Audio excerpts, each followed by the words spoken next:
Okay guys, aku tak tahu itu mesti meja-meja untuk panel. And then ni aku tak tahu, aku tak ada masuk board tengok. Boleh.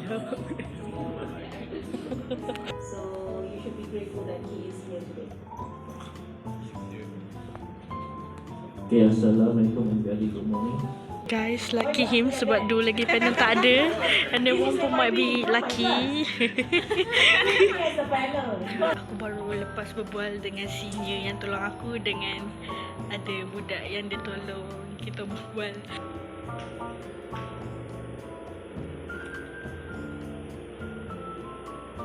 So now kita nak pergi settlekan komitmen JKP.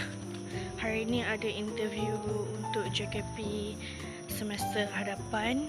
Orang tak ramai datang. Susah tahu aku macam ada orang ke tak ni kan. Aku duduk je sini. Penat-penat aku bersiap, tiba-tiba diorang suruh balik.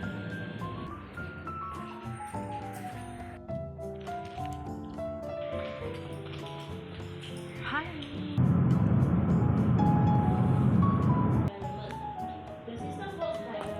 Electronic Board of Amount is a drive consumer commitment to purchase physical products.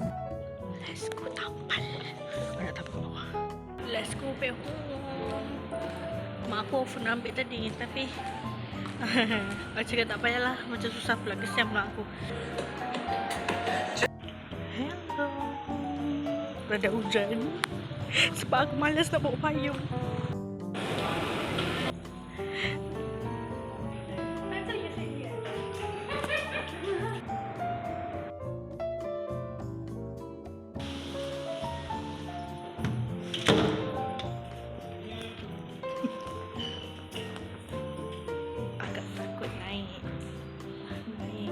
Bangunan akademik. Dah siap. Dah pukul 3 suku. Aku tengah tunggu roommate aku.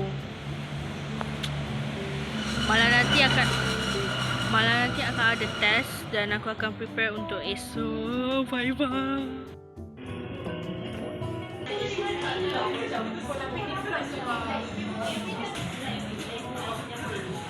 Bye. Thank you ya.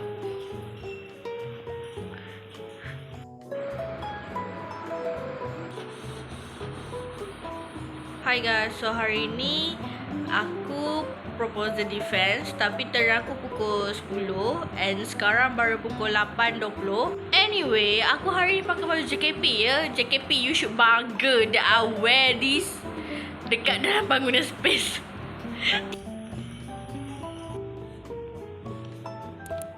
Aku baru sampai dekat K9 and aku nak kena kemas barang untuk balik rumah. Apa ni?